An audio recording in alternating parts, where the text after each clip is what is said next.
Bien, eh bien, bonjour à tous. Merci d'être présents dans cette bulle dans laquelle on profite à fond de l'effet de serre. Donc, c'est pour ça qu'on va vous parler de décarbonation. Voilà. Donc, moi, je suis Eric Béma de BPI France Accompagnement, donc sur les sujets environnement, décarbonation, justement, RSE. Et j'ai le plaisir d'avoir avec moi Yanis de la société Altior. Je peux peut-être dire un mot d'Altior après. Bon. Alors, donc je vais vous faire une toute petite introduction du sujet. On va le prendre avec disons une certaine hauteur, enfin pas tout à fait exactement comme d'habitude. On va tout de suite aller dans le cœur du sujet, en fait, pour dire que finalement, 75% de l'impact carbone d'une entreprise est dans son scope 3. Alors, je ne vais pas vous faire le cours du scope 1, 2, 3. Et donc, en fait, si on veut faire quelque chose, si on veut se décarboner, il faut aller voir ce qui se passe dans le scope 3. Alors, là, effectivement, il y avait un petit slide. Donc là, on voit pas grand-chose. Donc, je vais aller assez vite là-dessus. Mais le scope 3, en gros, c'est toutes les émissions qui ont lieu pour vous permettre d'avoir une activité dans votre entreprise. Donc, hormis les scopes 1 et 2, qui sont l'électricité et les carburants que vous brûlez dans vos équipements.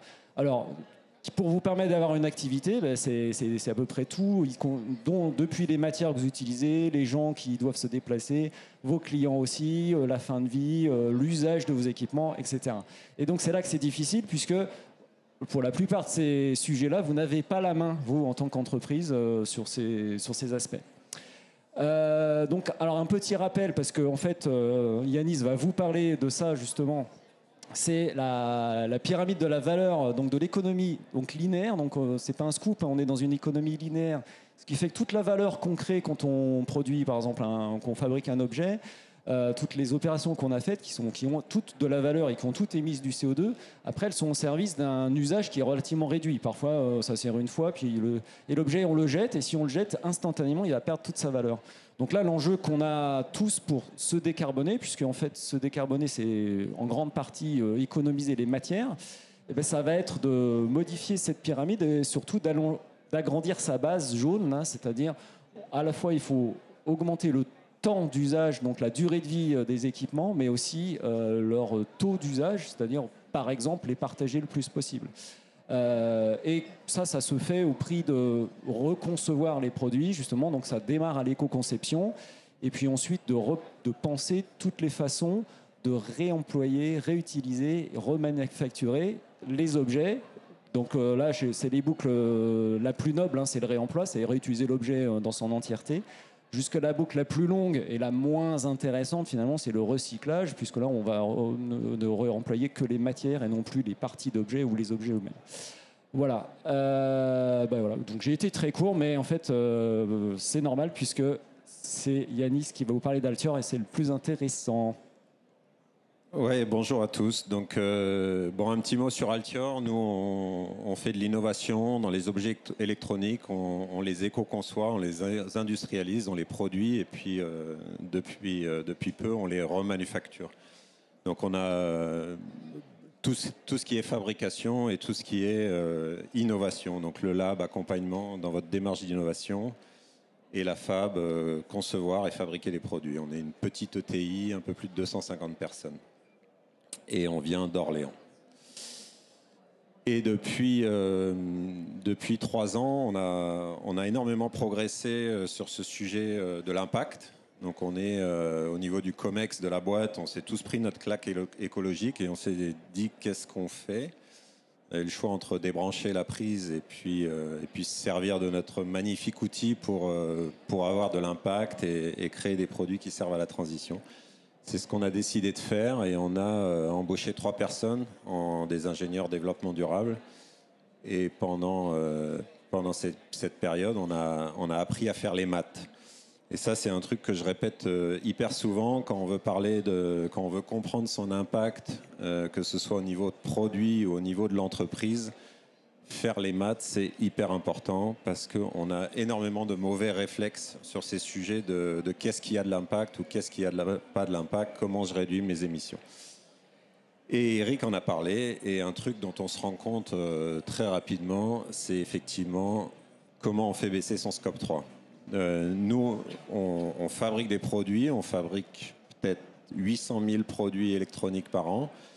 On ne fait que les assembler en interne, donc tous les éléments viennent d'ailleurs, des pièces plastiques, des pièces en silicone, en aluminium, en bois, en ce que vous voulez, les cartes électroniques. Et nous, le scope 1 et 2, c'est 3% de nos émissions, 3% de notre bilan carbone. Donc quand on dit qu'on veut décarboner l'industrie, quand on est un industriel comme nous, ben mettre des panneaux sur les toits, c'est bien. Mettre des bornes de recharge, c'est bien. Mais ce n'est pas ça qui est significatif. Il faut vraiment s'occuper de son scope 3. Et nous, c'est ce qu'on fait. Et on le fait autour de 2 axes principaux qui sont la remanufacture et la recyclabilité. Et je vais vous parler de ces 2 exemples. Alors la remanufacture, c'est quoi? C'est remettre un produit à neuf via la réparation ou encore le remplacement de pièces. Donc un produit, il a une première vie, on le récupère chez soi et par exemple, on lui change les pièces plastiques extérieures, il paraît neuf et on lui donne une seconde vie. On fait ça pour Bookinou par exemple. Donc Bookinou, c'est une liseuse pour enfants. C'est un produit qui est pour l'aide de l'apprentissage à la lecture. Et on imagine bien qu'un enfant, quand il a ça, la durée d'usage, ça va être 2 ans, 3 ans. Et après, le produit, il finit dans un tiroir. Avec Bookinou, on s'est donné le pari de changer ce mode de linéarité de l'économie, comme Eric en a parlé. Et on est passé en économie circulaire. Donc Bookinou récupère les produits et les remet sur, nous, on les remet à neuf et on les remet sur le marché. Un Bookinou, quand on le fabrique, c'est environ 4,5 kg de CO2. Quand on le remanufacture, c'est 1,5. Donc au lieu de fabriquer un second produit neuf, on remet un produit à neuf et là, on a réussi à réduire l'impact d'1 tiers. Alors l'impact carbone, il est 3 fois moins et l'impact prix, il est 2 fois moins. Donc ça n'a que des avantages en fait. Ça a des avantages pour la planète et ça a des avantages pour le client. Ça permet aussi de prévenir les pénuries, ça permet d'avoir des gains financiers, etc. Donc ça, c'est vraiment une bonne façon de réduire son impact. C'est de commencer à réfléchir à ces modèles en mode circulaire et non plus en modèle linéaire.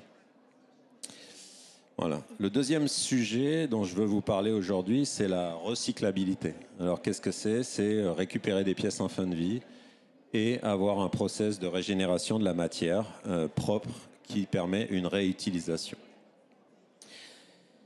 Alors ça, on le fait par exemple, nous, pour des pièces plastiques. On le fait pour un grand opérateur télécom, dont on a vu le patron ce matin sur le bang. Je vous laisse deviner qui c'est. Et toutes les box, elles sont... Donc là, on est sur un modèle qui est naturellement circulaire. On est sur un modèle d'économie de la fonctionnalité. Vous n'achetez pas une box, vous achetez un service, enfin, vous payez pour un service d'accès à Internet. La box, elle ne vous appartient pas. Quand vous changez d'abonnement, quand vous déménagez, quand vous changez de formule, vous rendez la box à l'opérateur. Cette box, elle revient, elle est souvent salie, elle est souvent abîmée. Et qu'est-ce qu'on fait? On la démonte. Nous, on récupère les pièces plastiques. On a mis en place toute une filière de récupération. Alors, ça nous a pris du temps, mais on s'est placé en maître d'œuvre de la récupération des pièces. On récupère toutes les pièces, on les trie une à une. Et on ne les mélange pas, et puis on broie la matière et on régénère du grain pour réinjecter des nouvelles pièces. Et vous voyez, avec ça, souvent quand on parle de recycler, on a l'impression, par exemple, sur les matières plastiques, on peut faire du gris, du noir et pas grand-chose d'autre. En fait, aujourd'hui, si on se place en maître d'œuvre sur ces chaînes de revalorisation, on peut faire plein de choses. Nous, on l'a prouvé. Vous voyez, là, on a les couleurs. On peut faire du transparent, du rose, du vert, du bleu, absolument ce que vous voulez. Et c'est des pièces sans défaut. On est passé, donc on s'est fait accompagner par l'ADEME pour ça, qui nous a, avec la subvention Orplast. En 2020, on intégrait 34% de matières plastiques recyclées dans les matières plastiques qu'on consomme. Et aujourd'hui, on est rendu à 82%. Okay, donc nous, on consomme à peu près 1000 tonnes de matière plastique. 82% des pièces sont... 82% de la matière est recyclée. Et alors, on ne fait pas 82% de matière recyclée et 18% de matière vierge. Non, on fait Il y a encore 18% des pièces sur lesquelles on n'a pas encore craqué le modèle parce que c'est du V0, enfin, il y a de la résistance au vœu, il y a des résistances à l'impact, etc. Donc on n'a pas encore tout craqué. Mais 82% des pièces sont fabriquées en 100% recyclées. Et du coup, on a zéro problème de gestion de supply chain, puisqu'on gère nous-mêmes la supply. On n'a pas de problème de délai, on n'a pas de problème de changement du prix. Quand le baril s'envole, nous, notre matière, elle reste au même prix. Donc, en plus d'avoir un impact positif pour la planète, ça a un impact financier et de supply qui est vraiment positif. Et alors ça, les pièces, vous les connaissez, quoi. Celle-là, vous la connaissez. La plupart d'entre vous, vous l'avez vue. Vous savez que c'est une pièce qui est quand même une pièce d'aspect plastique. Quand on s'attend à recevoir une pièce neuve chez soi, bon, c'est quand même des niveaux de qualité en termes de plasturgie assez élevés. Ces pièces-là, elles sont faites. Toutes les pièces qui sont récupérées en France, elles sont toutes injectées en 100% recyclées. On va même jusqu'à récupérer les anciennes Freebox Crystal. Et avec ça, on produit des nouvelles pièces. Par exemple, ça c'est Money Walkie, une petite start-up de la French Tech parisienne. Ces pièces-là sont faites avec des anciennes Freebox. Et alors ça demande d'y passer du temps parce que typiquement un produit comme ça, quand vous le démontez, c'est des pièces qui sont assemblées. Vous allez voir un recycleur classique, il vous dit bon, moi je peux rien faire avec ça. Nous, on prend le temps de les démonter, de les désassembler et on se retrouve avec des matières très nobles et on arrive à faire des choses assez géniales. Et alors ça a eu un impact juste extraordinaire. Même nous, on s'y attendait pas.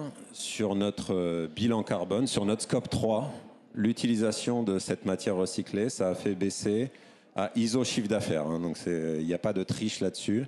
À ISO chiffre d'affaires, on a baissé notre impact sur nos émissions sur le scope 3 de 27%. Donc ça fait 20, comme le scope 1 et 2 chez nous, c'est que 3%. Sur l'ensemble du bilan carbone, on a baissé de 25%. Pour vous rendre compte, s'il y en a qui sont familiers avec ça, les trajectoires SBTI pour respecter l'accord de Paris à plus 1,5 degré, entre 2020 et 2030, il faut baisser son scope 3 de 25%.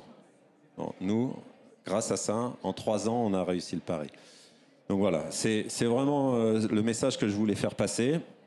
C'est aujourd'hui, décarboner l'industrie, c'est réellement s'occuper de toute sa chaîne de valeur. C'est pas s'occuper du scope 1 et 2. Alors, toutes les industries sont pas pareilles. C'est sûr que si on est une aciérie, le scope 1 et 2, ça compte pour beaucoup. Si on est un injecteur plastique, on a beaucoup de consommation d'électricité. Mais la plupart des entreprises, Eric l'a dit, la plupart des entreprises, c'est 70%. La plupart des entreprises, et avec ceux à qui j'ai échangé encore aujourd'hui, le scope 1 et 2, c'est moins de 10%. Donc quand on parle de décarboner l'industrie, c'est pas uniquement mettre des bornes de recharge ou mettre des panneaux sur les toits. C'est vraiment plus que ça, c'est de s'occuper de sa chaîne de valeur. Et comment on fait ça ? La première chose à faire, c'est vraiment comprendre son bilan carbone. Et moi, je le dis, si c'est un sujet pour vous aujourd'hui, vous devez gérer votre bilan carbone comme vous gérez votre compte de résultat. Ça paraît compliqué, un bilan carbone. Quand vous le faites pour la première fois et que vous regardez le fichier officiel de l'ADEME, c'est vrai que c'est assez imbuvable. Mais une fois que vous l'avez fait une première fois et que vous comprenez, votre business model, quels sont vos intrants, qui sont vos sous-traitants, comment sont utilisés les produits, en fait, vous pouvez réellement simplifier cette compréhension. Et il ne s'agit pas de le faire une fois, il s'agit de le suivre. Donc chaque année, il faut refaire son bilan carbone, le suivre et voir comment on évolue. Voilà ce sur quoi je voulais témoigner aujourd'hui.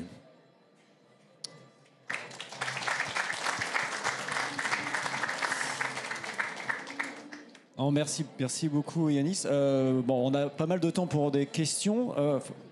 Voilà, j'en avais une, mais les priorités. Non.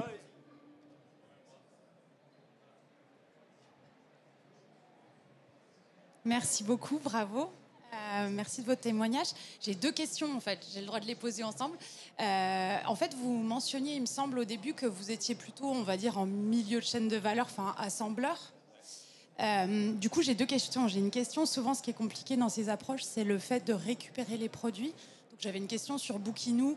Comment ils ont anticipé la phase de récupération en fait, des produits Bookinou. Et la deuxième question, c'est une complexité qui peut arriver aussi, c'est si on n'est pas capable de soi-même remodeler les matières recyclées. Donc là, apparemment, maintenant, vous pouvez refondre votre plastique. Enfin, voilà, juste savoir si vous aviez sinon d'autres partenaires qui vous aident dans la nouvelle chaîne vertueuse que vous avez faite. Ouais, alors c'est 2 très bonnes questions. Je vais commencer par la deuxième. Ce sera plus simple. Donc, nous, aujourd'hui, on est des grands défenseurs de ce qu'on appelle l'EFC. Donc, économie de la fonctionnalité et de la coopération. Donc dans EFC, il y a F comme fonctionnalité et C comme coopération. La boucle de recyclage, c'est nous qui la gère, on est maître d'œuvre, mais c'est pas nous qui recyclons le plastique. Donc on a fait des recherches, on a été voir, on a essayé avec pas mal de monde et on a trouvé un mec qui a des mains en or, quoi, qui est vraiment capable de recycler le plastique d'une très bonne manière. Mais nous, on s'est mis en maître d'œuvre pour être vraiment à la source de la récupération, récupérer les pièces individuelles. Vous savez, par exemple, sur une Freebox, vous avez un capot avant, un capot arrière. On récupère le capot avant d'un côté, le capot arrière de l'autre côté, et après on les mélange avec un savant pourcentage pour que ça fasse de la qualité. Mais nous, on s'est juste mis en maître d'œuvre et on a trouvé quelqu'un pour nous accompagner là-dessus. Donc on est vraiment sur le sujet de la coopération. Et puis, sur la première question, nous, on en parle beaucoup. On est persuadé que c'est un vrai moyen de réduire nos émissions de manière globale. Parce que, de toute façon, on n'a pas beaucoup de temps et on n'a pas beaucoup de solutions. Donc, on a les sujets de captation. Mais au niveau de la chaîne de valeur, pour nous, ce sujet de circularité, il est essentiel. Et aujourd'hui, on discute avec beaucoup de monde qui essaye de défendre ce nouveau modèle économique. Mais il ne faut pas mentir, on est tous dans l'expérimentation. Okay, sauf quand on s'appelle Freebox et qu'on a été nativement dans l'EFC. On vend un service et on ne vend pas un hardware. Donc sur le cas de Bookinou, ça a été assez génial parce que ça a été un petit alignement des planètes entre quand nous, on a commencé à en parler de manière un peu active à nos clients et que cherchaient un peu à se réinventer sur le business model. Et Bookinou, donc ils ont encore un modèle linéaire, ils n'ont pas shifté complètement. Donc ils continuent à vendre des conteuses d'histoire par des naturés découvertes, tout ce genre de choses. Et là, c'est du linéaire et pour le récupérer, c'est assez compliqué. Et ils ont réussi à se faire certifier par l'éducation nationale. Et il y a pas mal de Bookinou dans les classes en CP et CE1. Et ceux-là ne sont pas vendus. Ceux-là sont mis à disposition moyennant un abonnement. Et donc ceux-là, ils leur remettent la main dessus. Et donc on les remet en état, quoi. D'ailleurs, vous avez des enfants qui apprennent à lire, ils viennent de lancer. C'est une start-up qui s'était lancée sur Ulule. Et là, pour Noël, ils lancent la version refurbished sur Ulule aussi. Voilà, un petit peu de pub pour eux, mais. Et en plus, juste pour compléter sur Bookinou, vous avez vu, on a réduit d'un tiers l'impact, mais de 2 tiers l'impact, pardon, ouais, on est rendu à 1 tiers de l'impact global. Et pour autant, comme c'est assez nouveau, on a pris ceinture et bretelles, quoi. Donc on change énormément de choses, on change la batterie, le jack, les pièces plastiques. Et franchement, je pense qu'on dans un futur proche, on arrivera encore à baisser l'impact. Super. Je crois que monsieur avait. Oui. Sals, Yanis, Gazar. Merci beaucoup pour la présentation. Vous avez mentionné que Scope 3 représente la grande partie des émissions et l'empreinte carbone. Pour le secteur aéronautique, c'est plus de 95%. Dans la plupart des cas, c'est le cas de Safran, c'est le cas de Leonardo, par exemple. Je ne sais pas si vous avez emprunté ce chemin pour voir est-ce que vous pouvez apporter de la valeur pour le secteur de l'aéronautique. Nous, directement, je ne sais pas, en fait, mais je peux te présenter quelqu'un qui pourra le faire, que j'ai rencontré un peu plus tôt dans la journée. J'aimerais bien. Merci beaucoup. Et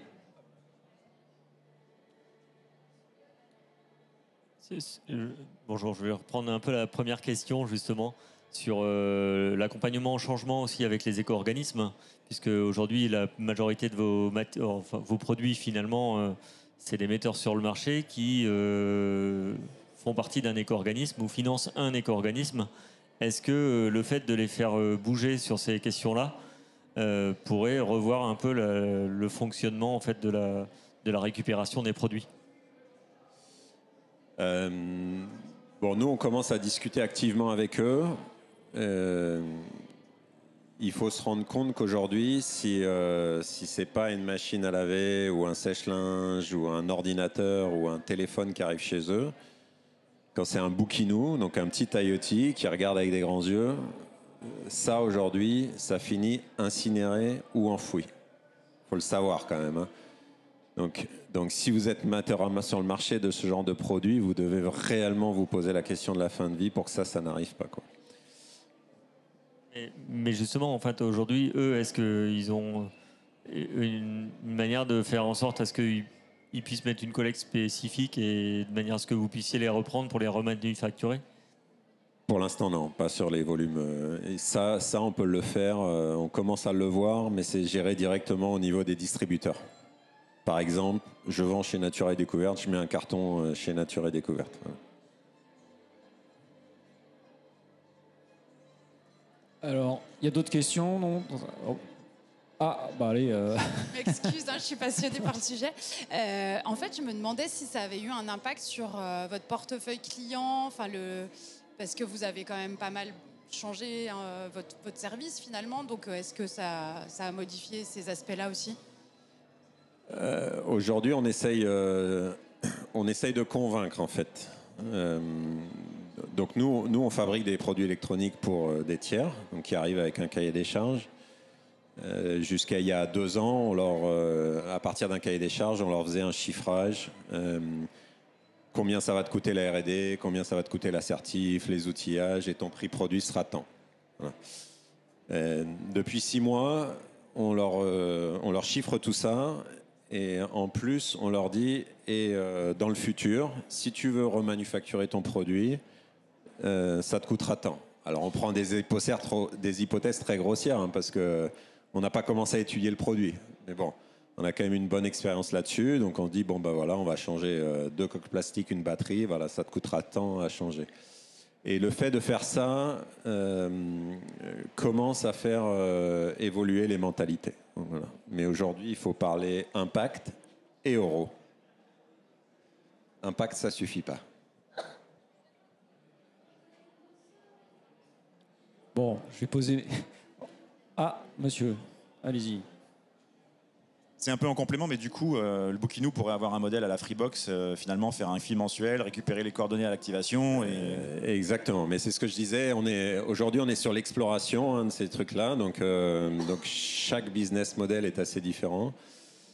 Nous, on a un petit programme d'accompagnement pour les startups industrielles qui veulent faire des produits hardware chez Altior. Lors de la dernière promo, on a 4 startups qui sont rentrées, qui étaient toutes... une, elle était natif circulaire, EFC, et les autres non. Et à force de les faire pitcher, le jour du démo day devant les investisseurs, ils ont tous pitché en EFC. Et ça a beaucoup de valeur, parce qu'en plus, ça donne une récurrence au hardware, qui est un gros problème pour les investisseurs. Hein, mais les 3 business cases étaient tous différents dans la construction. Voilà.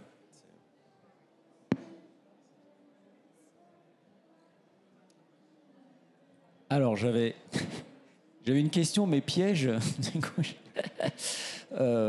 Donc là, tu as fait moins 25% sur tes émissions. Alors, je crois savoir que tu fais un bilan carbone tous les ans, enfin, tu fais une réactualisation.